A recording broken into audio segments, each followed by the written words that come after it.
Hi, it's Jill Broadbent back with another process video for you. And if you haven't had a chance to check out this fun new series, you'll want to go back and find that first process video where we let pocket pages be the inspiration for getting us started on a layout.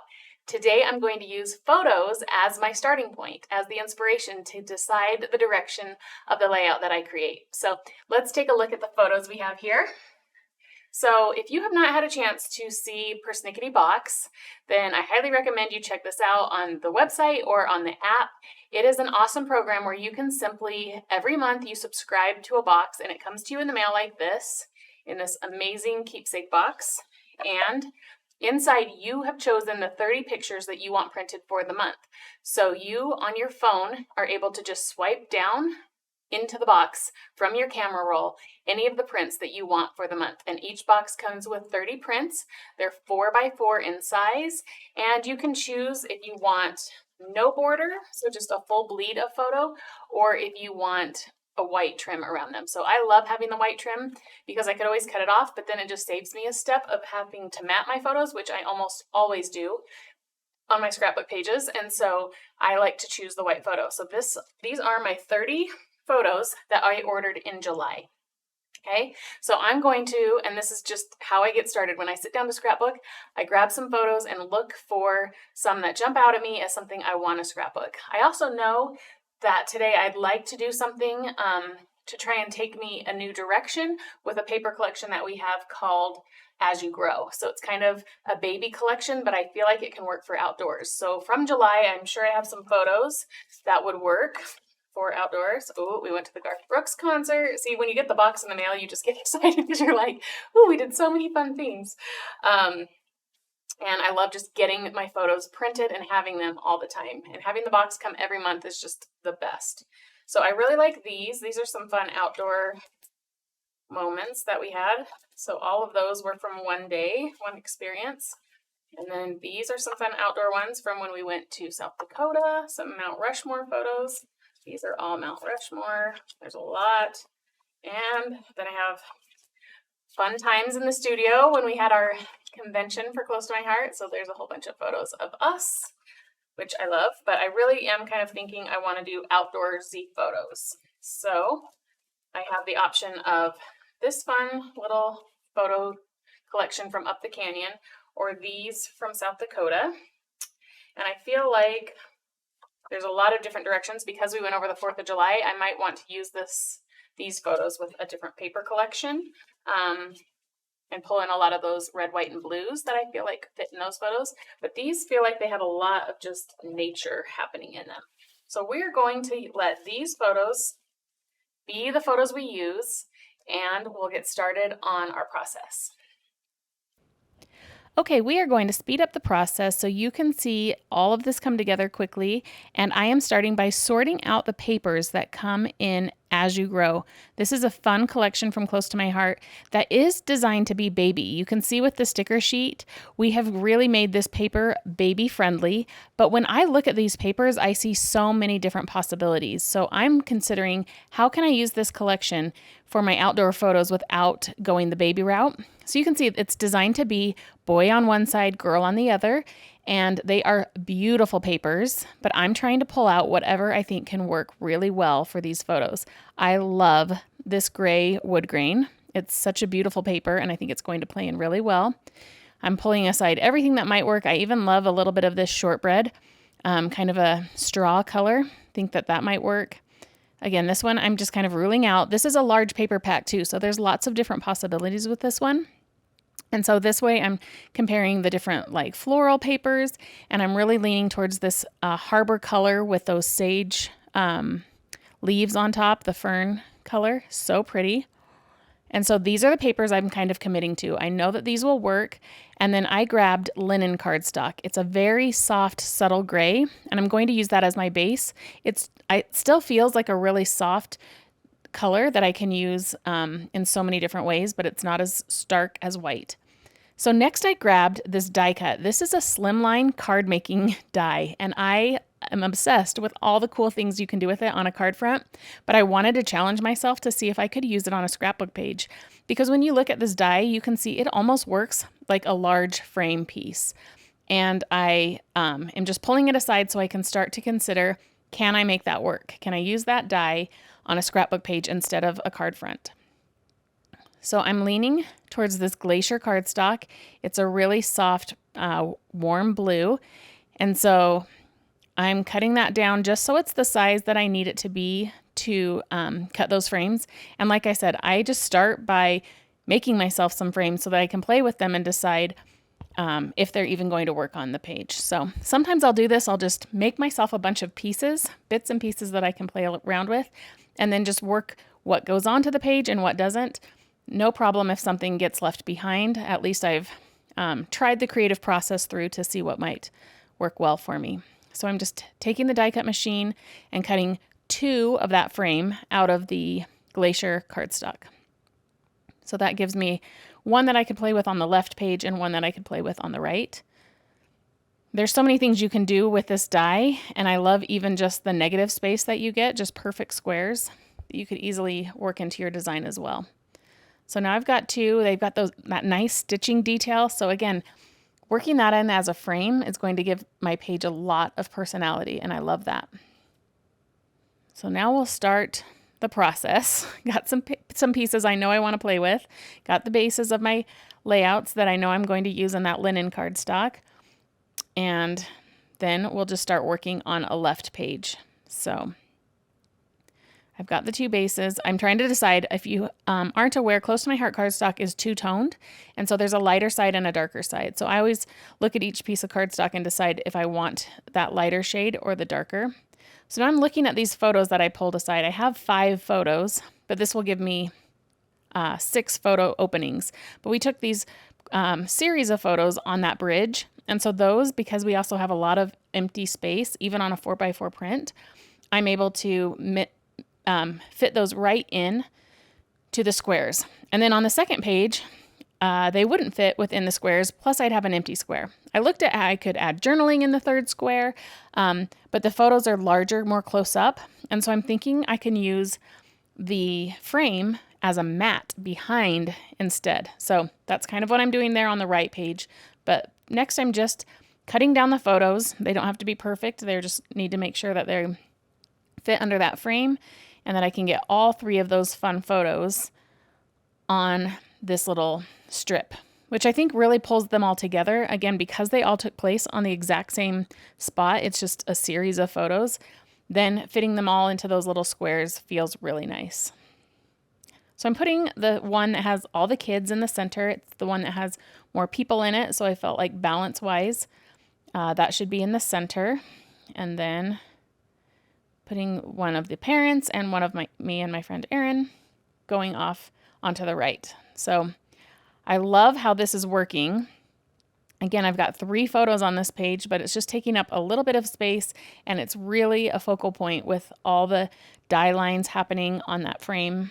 So I think that's going to work. I'm really excited about being able to use that die in this way. So I'm just trying out the different papers to see what will go in. I know I want to use that leaf pattern paper. I think it's so pretty. It grounds the layout a lot because of the depth of it. And yeah, I can't get enough of that fun wood grain. So cutting off the zip strips, and then I'll decide if those can get used in the layout or not. But to start, I know I want to use this, and I'm just going to cut it in half so that I have half for the left page and half for the right page. Again, I don't know where it's going from here yet, but I know I want that to be a big chunk of what this page is. So cut off another zip strip. This green one would be really fun to use on the layout as well, that little vine pattern. And then I'm just going to give myself, again, I love this pattern paper. So lots of times I'll just give myself a certain amount of paper that I know I want to work with. So here I'm just kind of lining those up. Because the photos are going to go horizontally across the page, then I'm making the pattern of my page be more vertical to just kind of give it some interest that way. Then I'm thinking I'm going to use that plaid as a mat for that photo. And I like that because you can see that there's a little bit of glacier in the plaid as well. So it's not as heavy. The glacier cardstock will look really nice against the plaid, but it won't compete at all. So that's giving a little more pattern. So that's kind of how it's starting, how it's coming together. So then I'm looking at this green cardstock, and I really do want to use that fern. And so I'm cutting myself a 1-inch strip, and I'm going to put that in between the 2 pattern papers just to give it some punch of color and to kind of break up those 2 pieces that have that harbor background, that base behind it. And then I've got that zip strip, which actually works perfectly. So I think I'm going to run the zip strip right down the center of the green cardstock. So then I decide I'm going to give this page some distressing. So this is called scissor distressing, and I'm just running my scissor blade over the paper, and it's revealing that white core, and it's giving it some just scuffing along the edges. And because these are outdoor photos, I think that works perfectly. And then after I scratched it off a little bit, I wanted more than just the distressing. So I'm using my fingernail just to rough that up and lift the edge a little bit, which I think just gives it even more dimension and just a little more visual interest. So I'm doing the same thing to the green cardstock, and I'm going down both sides of that. And because the cardstock is a white core cardstock, then you can see it really adds a punch because you get that white. And my scissors even tore it a little bit, but I like that. I want it to not feel perfectly sanded. I am fine with it having some tears and some rips, some high points and low points. And so I'm doing that with the outer edge of these papers. And then as I go to start building that, I really feel good about that. So I'm going to commit to it and start gluing things down. And I start with the leaf pattern on the far left. Then we're going to put in that green strip, but I decide I kind of want that roughed up a little bit, and then I'm going to kind of tuck the green underneath. So as I'm building this, you just kind of play around and you see what works, and sometimes you have to pick something up and scoot it around again, but I kind of want that to go under that pattern paper, and so I'm just getting everything in place, and then we'll put on the wood grain. I think that's such a beautiful paper, and it just grounds the page so nicely. So here is again where I kind of decide, let's make those edges a little bit rougher, and then let's kind of tuck everything underneath itself. Instead of having it all line up, I want that green to kind of overlap it. And so I'm moving the wood grain in a little bit, putting the green back down,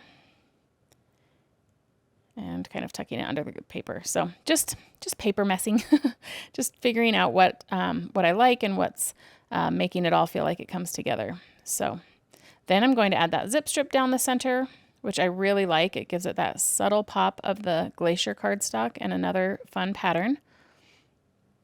So that is going to be the base of the page.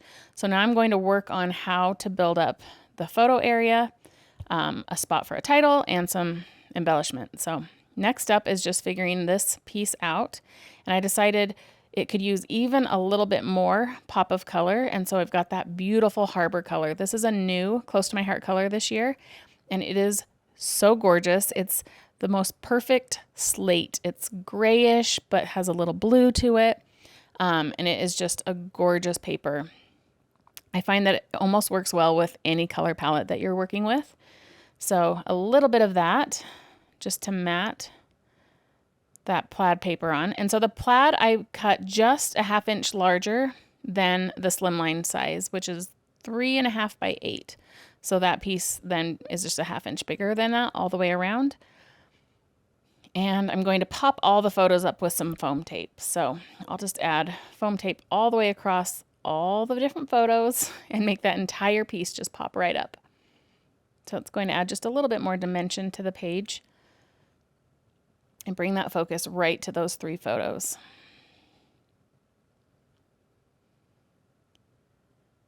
So next I'm thinking about my title.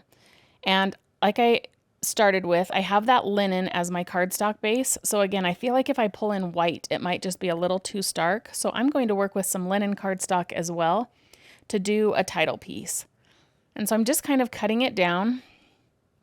I want it to fit right above the photos, kind of within that area of that wood grain paper. But I decide before I cut it all down, I can stamp first. I have this stamp. It's a little older, but still available through Close to My Heart on the website.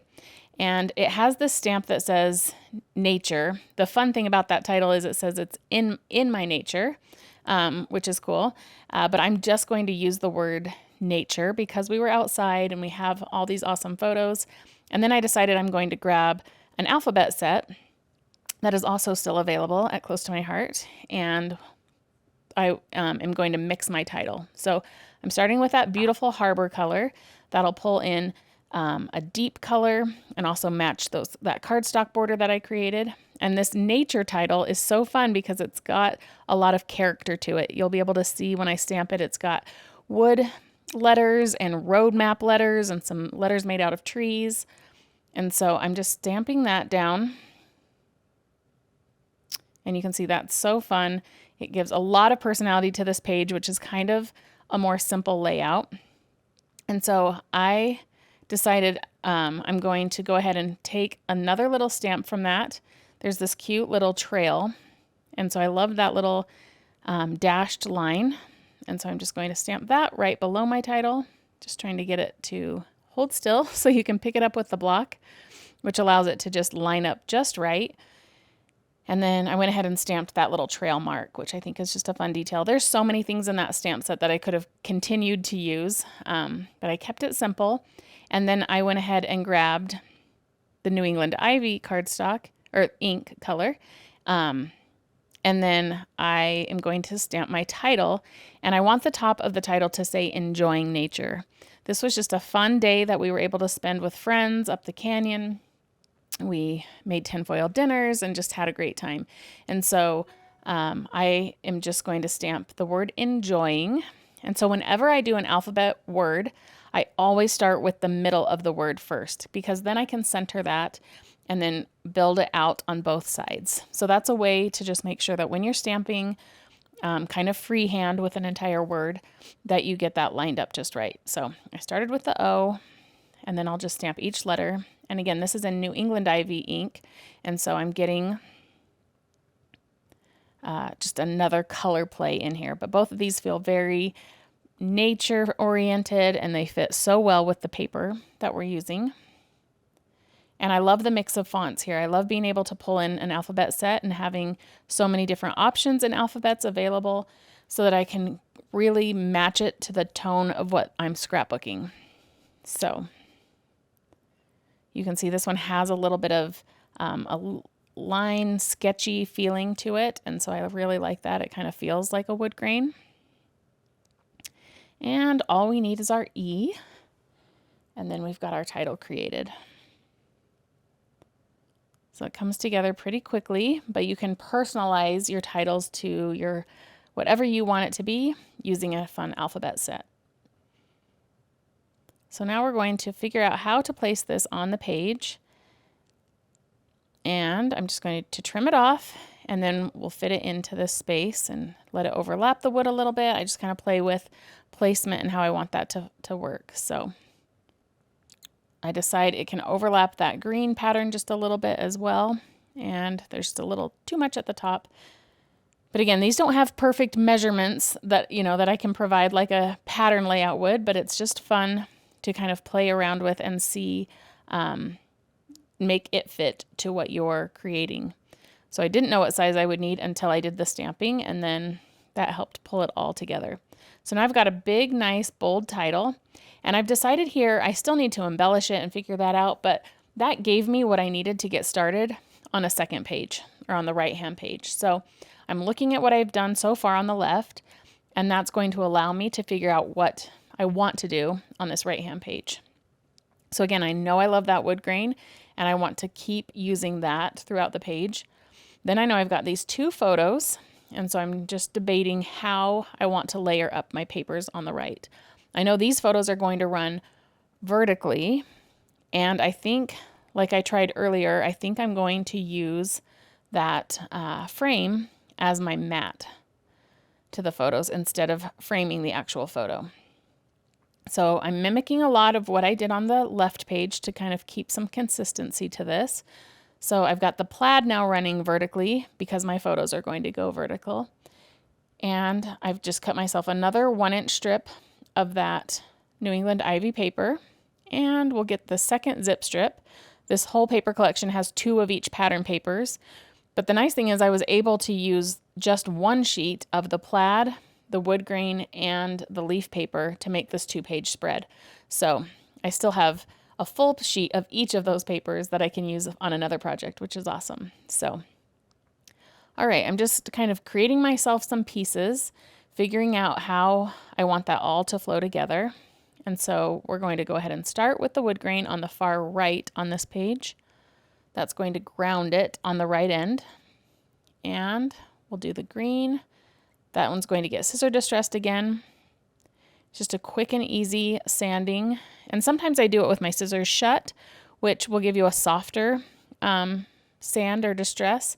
And then sometimes I'll open them, which sometimes also will snag it and catch it and cause a little rip. But like I said earlier, I kind of like that on this page. So using my scissors open or closed is kind of just a personal preference as I plan what kind of look I'm going for with the distressing. So I've got that plaid paper and I want to put just a little bit of that harbor because on the left page, I matted that plaid with the harbor cardstock. I also wanted to make sure that there was a little bit of harbor. Again, it's a very minimal strip of that. And so I'm just kind of putting it just to the same width that I have it on the photo mat on the left. And that just helps keep that consistency and a nice feel to how those papers are used on both pages. So again, I want that green strip to overlap both of those pattern papers and give me that distressing on the edges.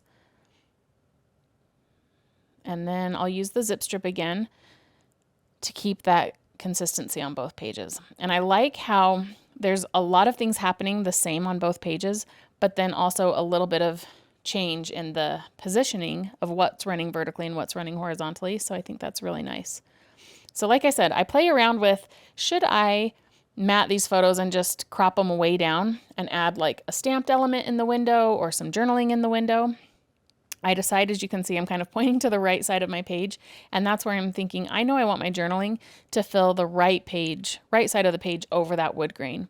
So this is where I'm thinking this just works as a frame, as a mat behind my photos. So I can keep my actual photos the way they are, and the spacing is actually perfect. So I kind of love this happy accident of how using this frame and challenging myself to find a way to implement this is working to my advantage because I love how it's coming together. So the photos, really what I need to do is just cut off one of the white edges, and then when I line those up, it looks like they've just been perfectly matted. So you can see how I'm going to use the mat of the bottom photo to be kind of the bottom mat of the top photo. And it looks like that's just one fully matted cardstock piece, and that makes it fit perfectly within an equal distance of that die cut shape framing out that piece. So you have like an equal 1/4 of an inch border around the sides of that. And it's not as wide as my photos, but I don't care. I think that looks really cool. I think it's fun to just have a piece that's matting my photos. So I love how this is coming together. I like how my photos are overlapping off the pattern papers, and I've just got that really nice pop of the glacier die cut piece layering behind my photos on this side. So now I'm just cutting myself a piece for the journaling, and that's a little too big, so I'll cut it down some more and just make that fit. So again, this is the linen cardstock, and I wanted to pull that over so that it's on the second page as well. And I'm going to add some stamping, so that's going to kind of help keep that a little more consistent as well. I lift that piece up just to put my photo mat under it a little bit, or my journaling spot. And I'm making sure my journaling spot is visually in line with that pattern paper coming across the left page so that there's not a break in how your eyes sees that. And there's this really cool stamp on that same set that has kind of a checkbox. It's really cute. There's lots of fun words on here. And so I'm going to stamp that in, I believe, the Harbor ink. Yep, right at the bottom of my journaling square. So I think it says weekends are for adventures. And then you can check the boxes for swimming, biking, climbing, boating, relaxing, and hiking. So just a fun little imagery that you can pull on from your stamp sets. Look at your stamps and find things that you can accent a page with, even if it's not the full theme of a page. It's just fun to add that small little detail somewhere. So then I've got plenty of space to add my journaling, which I do at the very end. And I went ahead and grabbed this Autumn is Calling stamp set. And again, this is from a past catalog, but it is still available at the time that this YouTube video goes up online. And this is an awesome set. There are some fun dies in it, as well as just really cool stamps of leaves. And there's such a variety in them that I thought it would really create a fun embellishment for the page to use my stamps as my embellishment. So I'm going to go ahead and grab pretty much every single one of those leaf stamps. I think they're all really cool to use in this collection. And so I doubled up my linen cardstock. I actually just tore it in half so that I can have them cut on the same side of the color of the cardstock. And I'm just layering all of them up. I think there was one that I didn't use. The one that kind of looks like a fan is the only die or stamp that I didn't end up using in this set, but I love all of them. They're so fun. And this is going to give me, because I doubled up the paper and this die cut machine cuts beautifully through 2 sheets of cardstock, I'm able to get 2 of each leaf. So quick and easy, those pop right out. And then I'm just going to take a few minutes to do the stamping on the leaves. And truly, this is all I'm using for embellishment. There's, I could have pulled in lots of different things and other dots and things like that, but I found that just playing with the stamps gave me all the detail that I needed, and I love that. You can just utilize something that you have in your stash or a stamp set that you want to use on multiple projects and have it really work for you. So I'm using the New England Ivy ink, and then I'm going to use the 1st and 2nd generation stamping technique. So I'm going to grab 2 of the leaves, and then I'm seasoning that stamp because it's brand new. I'm going to stamp the first leaf in solid New England Ivy. Then, without re-inking my stamp, I'm going to stamp the second one, which is called 2nd generation stamping. And you can see that then I get 2 shades of that green. I get a really nice soft sagey color, and I have the dark, more forest green on the first one. So I decided that's going to be my process for all of these. I didn't even have to grab a second ink color. I definitely could have. It'd be really cool to, use the Harbor or mix in, maybe do some pops of color if you wanted more greens or some oranges and yellows for fall. But honestly, I thought this was beautiful to be able to just use this one color and go 1st generation, 2nd generation, and then have that nice, beautiful variety. And your stamp ink colors can almost always do this. There are even a light shade will give you a 2nd generation color. Something like New England Ivy, like this one, will go all the way to 3rd generation. You can stamp a 3rd time and still get a softer, lighter shade and have it show up. Sometimes if you're working with a lighter ink color, you won't be able to get quite as far with that variety, but on something like this New England Ivy, you absolutely could get 3 tones and still have ink coming off. So it's just a really fun technique. It gives you an ombre effect. It can give you multiple colors with one ink pad. So it's awesome. Just have a couple more leaves here to stamp. I'm just popping these off and making my own little leaf pile here. So we've got one more. And I love that there's a variety of sizes. So there's different styles and different sizes, which really allows me to have a lot of versatility on the page, which is why I ended up not even pulling in more accessories. I just felt like they did the job for me. So now we'll come and look at the page. I'm going to figure out what to do on this left page. And I'm deciding that that whole open right side is kind of bare, and that's where I feel like I can embellish with these leaves. So I kind of just start playing with them, getting one of each leaf and alternating which ones have first generation, second generation, and I'm kind of creating a little border down the side. And where everything else on this layout is so linear, this is giving my page a little more personality, a little more movement, but it's not distracting at all because you've got so much of that same soft, nice tone of color playing into it. So now I'm just putting adhesive on these and creating a fun little, not so much a cluster, it's more of a line, but they're all clustered in together, which keeps your visual interest all tied together. So I'm putting some underneath, some above. We'll pop some up with some foam tape. And I decided I even like this one going onto the title piece. So instead of tucking them all under, I'm putting some above. And this one, you put a little foam tape on the tip and adhere it at the base, and then it makes it have a little more movement as well. So the leaf kind of has a curve to it, which is fun. So that one leaf kind of pulling the title into the whole embellishment cluster is really fun. Took just a few more under there.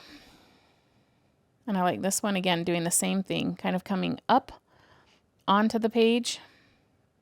We'll put this one under the title piece, but above the wood grain, and then a little foam tape just to pop it up. And it just, if you saw this cluster in real life, you'd see a lot of fun texture and movement happening. So then I see that there's all these little stamp sets in here as well, these little leaves in the stamps. So I just grabbed one of them, and obviously you could mix and match this as well, but I just do the first and second generation technique again to fill in some of these larger spots with the smaller leaf. So there you can see I went all the way to third generation on these leaves, and I get yet another soft shade. And so just that small little scattering of leaves, I think really adds some fun detail to it and feels like it would if I were to add sequins or a gem to this page. I like that it just feels like all nature, and I'm going to mimic that same idea on the right page, only this time they're going to run horizontally across the top of that journaling box. So I just take all the leaves I have left, and it worked out perfectly, cutting two of each and, alternating where I used first generation and where I used second worked out perfectly. I didn't even need to cut more or stamp more. It just came together just right. I love when that happens. So layering these up horizontally, running across the journaling block, and just tucking those in. So I'm just scattering and adding variety to the sizes and what goes above and below, but that's just kind of playing around and part of the fun of building the layout. So I've got those on there, and then I look at my smaller stamp, and it doesn't necessarily show up because I don't have that linen cardstock behind the leaves, but I do add them at the bottom here to my little stamped area, and I think that that's a nice little touch. It's giving just a little bit more to that space. And I feel really happy with how this page is coming together. I'm going to add my journaling, and you'll see that in the still photos. But really, the balance of this page is making me really happy. I love that we've been able to add the linen spots for journaling and titles. We've got the movement through the stamped embellishments, and using that die cut was seriously one of my favorite things. I love this. I'm definitely going to do it on more pages, and I hope you'll look at your supplies and find ways you can use them outside of the box as well. Thanks for joining us today. We've had so much fun creating this layout with you, and be sure to subscribe to our YouTube channel so you can see even more fun videos like this in the future.